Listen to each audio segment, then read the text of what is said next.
Welcome back to Learn and Talk English. Today, we are diving into a fantastic documentary all about U.S. history. Be sure to check out the link in the description We'll be pulling out some really useful vocabulary and phrases. so you can not only talk about this fascinating topic, but also sound more confident in English. It's a great way to learn, isn't it? Yeah, By connecting those historical insights with practical language skills. you're really getting a double dose of knowledge. Exactly. So the documentary starts by reminding us that the story of the United States, It began long before the arrival of Europeans, I found that really important, because it challenges that common misconception. that American history only starts with colonization. It does. And the way they describe North America before European contact is so evocative, They use the phrase teeming with life and culture, which really paints a picture of a continent. already brimming with diverse societies. Teeming is a great word to remember, right? Oh, for sure. You could use it to describe a busy marketplace. Or a crowded concert. Anything that's just full of life and activity. Absolutely. And think about how much more interesting your English will sound. When you use those vivid words like teeming. Instead of just saying full or busy. Okay, so the documentary emphasizes that there were hundreds of distinct indigenous nations. Each with its own unique language, government, and traditions. The sheer diversity is incredible. It is. And distinct is a key word here. Because it emphasizes the unique identity of each nation. For instance, you could say the Cherokee had a distinct language and writing system. Or the Iroquois Confederacy had a distinct political structure. It helps you avoid generalizations. And highlight the differences between these groups. And speaking of the Iroquois Confederacy, the documentary gives some really specific examples of how these different nations thrived. In the Northeast, The Iroquois Confederacy had this complex neolitical system. that actually influenced the founding fathers of the United States. That's a great example of how history can be full of surprising connections. And it also shows how learning about other cultures can broaden your perspective on your own, Then we move out to the Great Plains. where nomadic tribes like the Sioux and Cheyenne. We're masters of horsemanship and buffalo hunting. I love how the documentary calls them masters of the open plains. It really captures the vastness of that landscape. And their connection to it. It does. And notice how masters emphasizes their skill and expertise. You could use this word to describe anyone who's highly skilled in their field. For example, she's a master of negotiation. Or he's a master chef. And to round out our tour of pre-colonial America, we head to the Southwest. Where the Pueblo people were building those incredible cliff dwellings. And complex irrigation systems. Centuries before Europeans arrived. Talk about ingenuity and resilience. Ingenuity is another fantastic word to add to your vocabulary. It describes someone's cleverness or resourcefulness. Especially in solving problems. You could say, her ingenuity allowed her to solve the problem with limited resources. Or, the engineer's ingenuity was evident in the bridge's design. Then we have the Pacific Northwest. Where tribes like the Chinook and Haida were known for their incredible fishing skills. And those amazing totem poles. That told their stories and history. Instead of just saying telling the history. The documentary uses the phrase chronicling the history. Which sounds so much more sophisticated. Right. Chronicling suggests a more detailed and comprehensive account. You could say the documentary chronicles the rise of the internet. Or her autobiography chronicles her extraordinary life. It adds a touch of elegance to your language. So we've already covered so much ground. And we haven't even gotten to European arrival yet. Yeah. But what's really striking is this sense of deep connection. Between these indigenous nations. And the land itself. The documentary emphasizes their harmony with nature. Their resilience. And their spiritual connection to the earth. And those themes resonate even today, don't they? As we face environmental challenges, there's much we can learn from the wisdom and sustainable practices of these cultures. Now, the documentary takes us across the Atlantic to Europe. Where news of a new world is spreading like wildfire. This is where the narrative really shifts. And we see how European fascination with this new world sparks a wave of exploration. And the motivations behind this exploration were complex. A mix of curiosity, ambition, The desire for wealth. and even religious zeal. It wasn't just one thing that drove those early explorers to cross the vast, unpredictable Atlantic. And speaking of that journey, The documentary uses some great vocabulary to describe it. They say these explorers faced the vast, unpredictable ocean with a mix of hope and trepidation. I think trepidation is a fantastic word to describe that feeling of fear and anxiety mixed with excitement. It is. And it's a word you can use in lots of different situations. For example, you could say, I approached the interview with trepidation. or he had some trepidation about starting his new job. Of course, we can't talk about early exploration without mentioning Christopher Columbus. The documentary acknowledges the complex legacy of his voyages. While his goal was to find a new route to Asia, He ended up opening the door to European colonization of the Americas. and it's important to remember that Columbus's arrival had a profound impact on the indigenous populations. Leading to both cultural exchange and, tragically, exploitation and conflict. Absolutely. And this is where the documentary starts to explore the distinct approaches of different European powers. We see the Spanish conquistadors Driven by a thirst for gold, and a mission to convert native populations to Christianity, their influence was particularly strong in the South and Southwest. shaping the culture and demographics of those regions. Conquistadors is a specific term for those Spanish explorers who conquered parts of the Americas It emphasizes their military power. and their ambition to expand the Spanish Empire, Then we have the French. who were drawn to the New World mainly for the lucrative fur trade. Unlike the Spanish, They focused on establishing trading posts. and forging alliances with Native American tribes Their presence was particularly strong along the St. Lawrence River. and the Great Lakes region. And this difference in approach is crucial to understanding the relationships that developed between European powers and indigenous nations. The French, with their emphasis on trade and alliances. Initially had more cooperative interactions, at least in some cases, And finally, we have the English. who established their first permanent settlement in Jamestown, Virginia in 1607. The documentary highlights the incredible hardships they face. Disease, starvation, Conflict with Native Americans. but also their perseverance in the face of adversity. Perseverance is such an important quality, isn't it? It means to keep going, even when things are tough. To never give up on your goals. You could say her perseverance paid off when she finally achieved her goal. Or his perseverance in learning English is admirable. And we can't forget the Pilgrims who arrived in Plymouth, Massachusetts. Seeking religious freedom. Their story adds another layer to the narrative of English colonization. They were driven by a desire for a new life where they could practice their faith without persecution, It's a reminder that the motivations for coming to the New World were diverse. ranging from economic opportunity To religious freedom. to the simple desire for a fresh start. So we've covered a lot of ground in this first part of our deep dive. We've journeyed through the rich tapestry of pre-colonial America Witness that European fascination with the New World. and explored the arrival of the English and the establishment of their first settlements.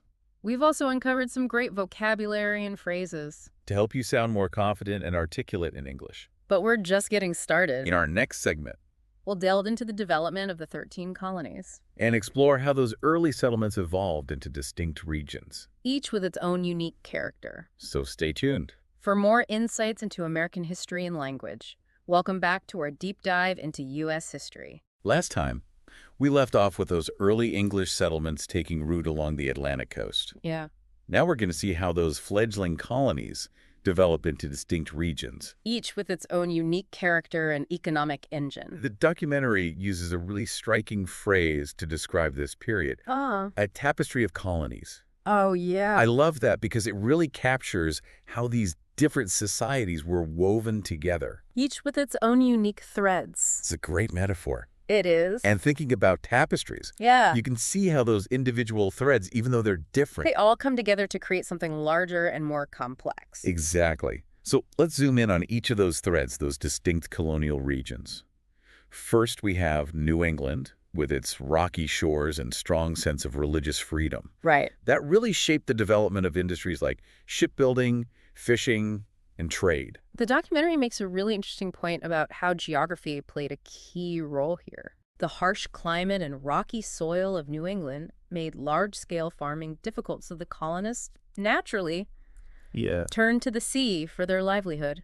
I love that phrase, turn to the sea, because it's so evocative. It is. You can almost picture those early colonists looking out at that vast ocean. On seeing it. and seeing it not as a barrier, but as a source of opportunity. Yeah, exactly. And it's a phrase you can use in other contexts too. Oh, for sure. Think about someone who decides to change careers or explore a new path in life. Yeah. You could say they turn to a new horizon. Or turn to a different path. Exactly. Moving south, we come to the middle colonies, a Mm. region blessed with fertile soil and a diverse population. Yeah.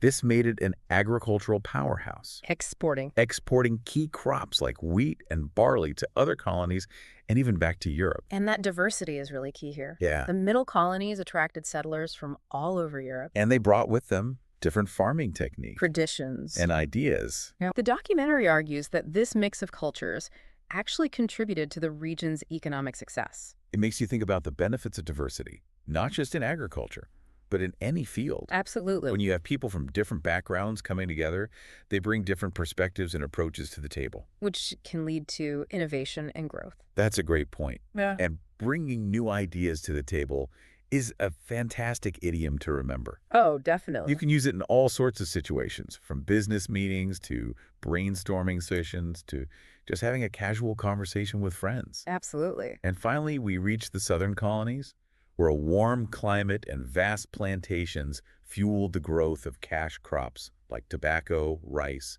and indigo. This region became incredibly wealthy, but that wealth came at a terrible human cost. The reliance on enslaved African labor. So this is where the documentary really gets into the complexities of American history. It doesn't shy away. It doesn't shy away from the brutal reality of slavery and the profound impact it had on the development of the southern colonies. Absolutely. It's a stark reminder that the story of America is not just about progress and triumph. It's also about exploitation and injustice. We can't fully understand the present without grappling with those difficult aspects of the past. Absolutely. The documentary uses a very powerful phrase to describe this. It says that the legacy of slavery is woven into the fabric of American society. Woven into the fabric is such a strong metaphor It is. because it suggests that something is so deeply embedded that it's almost impossible to separate it from the whole. Exactly. You could use this phrase to talk about all sorts of things like cultural values or systemic problems. For example, you could say that, Innovation is woven into the fabric of Silicon Valley. or that inequality is woven into the fabric of many societies. It's a way to highlight how deeply ingrained certain things are. So while each of the 13 colonies was developing its own unique identity, they were also starting to share common experiences. The challenges of building new communities in a foreign land, the struggles with disease and harsh weather, and the complex relationships with Native American tribes. These shared experiences started to create a sense of unity, a sense of being American. And out of those shared experiences, a spirit of self-governance began to emerge. The colonists, Accustomed to English traditions of local rule, started forming their own assemblies and councils to manage their own affairs. these were early steps toward democracy, as the colonists sought a voice in their own governance. Yeah. It's fascinating to see how those seeds of self-government were planted so early on. These colonial assemblies, like the Virginia House of Burgesses, gave colonists a taste of representative government. And it's something they wouldn't easily give up. A taste of is a great idiom to remember. It means to experience something briefly, to get a small sample of something. You could say, she got a taste of freedom during her travels, or he had a taste of success with his first business venture. Exactly. As the colonies grew more prosperous and self-reliant, tensions started to rise with Great Britain. The colonists began to resent being taxed by a government in which they had no representation. And they chafed at restrictions on trade. It's like a parent-child relationship, where the child is growing up and starting to assert their independence. The documentary uses a very powerful phrase to describe this growing sense of discontent, the seeds of independence. It's a metaphor that captures how those early experiences of self-governance, combined with growing frustration with British policies, were planting the seeds for what would eventually become the American Revolution. It's such a vivid image, isn't it? You can almost see those seeds being sown, those ideas of liberty and self-determination taking root in the hearts and minds of the colonists. And as we move into the next part of our deep dive, we'll see how those seeds blossom into a full-fledged fight for freedom. Welcome back to our deep dive into U.S. history. we've seen how European powers arrived in North America. and how 13 distinct colonies developed along the Atlantic coast. Right. Now, as tensions with Great Britain escalate, Those seeds of independence we've been talking about. are about to blossom into a full-blown revolution. It's a pivotal moment in American history. And the documentary does a great job of conveying the energy and passion. Of the colonists as they rise up to demand liberty and self-determination. I was struck by how they described the colonists' frustration. With taxation without representation. It was seen as fundamentally unjust. To be taxed by a government they had no voice in. No elected officials to speak for their interests. That idea of representation is so crucial to understanding the colonists' grievances. They weren't asking for special treatment. Right. They were demanding the same rights and freedoms. Enjoyed by British citizens back in England. It's a principle that resonates even today, Not just in the United States. but in democratic movements around the world. And the documentary really brings those pivotal moments of the revolution to life. You have the Boston Tea Party. A dramatic act of defiance where colonists dumped British tea into the harbor to protest unfair taxes. Then you have all those fiery speeches and pamphlets circulating throughout the colonies. Spreading ideas of liberty and resistance. It's amazing to think about how those ideas, those words, had the power to galvanize an entire nation. they gave the colonists a sense of shared purpose. A belief that they were fighting for something truly important. Galvanize is such a great word, isn't it? It is, It implies not just inspiring action but also uniting people. around a common cause, You could say the candidate's speech galvanized her supporters. or the threat of war galvanized the nation. And finally, in 1776, You have the signing of the Declaration of Independence. a bold and decisive break from British rule. It's a powerful document, both in terms of its historical significance. And its literary merit. I love how the documentary describes it as a severing of ties. It wasn't just a political separation. It was a cultural and emotional break. A declaration that the colonists were forging a new path, creating a new identity for themselves. That phrase, severing ties, can be used in many contexts, too. Right, you could talk about a company severing ties with a supplier. Or even someone severing ties with a difficult friend. It implies a clean break. A decisive end to a relationship. The American Revolution wasn't just about winning independence, though. Right. It was also about creating a new form of government. One based on the principles of liberty, equality, and self-rule. The documentary highlights how the colonists, drawing on the ideas of Enlightenment thinkers like John Locke, crafted a constitution that enshrined these principles. And created a system of checks and balances to prevent tyranny. It was a truly revolutionary experiment. A bold attempt to create a government that truly served the people. Enshrined is another great word to add to your vocabulary. It means to make something sacred. Or to protect it by law. You could say, the right to free speech is enshrined in the First Amendment. Or, our company values are enshrined in our code of conduct. It's incredible to think about the lasting impact of the American Revolution. It inspired other nations to fight for their own freedom and self-determination. And its ideals continue to shape political discourse around the world. We've covered a lot of ground in this deep dive. From the first inhabitants of North America to the birth of a new nation. And we've discovered some fantastic vocabulary along the way to help you sound more confident and articulate in English. But this is just the beginning of the American story. There are so many more chapters to explore, from westward expansion and the Civil War to the Industrial Revolution and the Civil Rights Movement. We encourage you to keep learning, keep exploring, and keep practicing your English. Thanks for joining us on this incredible journey through U.S. history. We hope you've enjoyed this deep dive, and we'll see you next time for another fascinating exploration. Don't forget to like, subscribe, and hit that notification bell so you don't miss out on future episodes. Happy learning.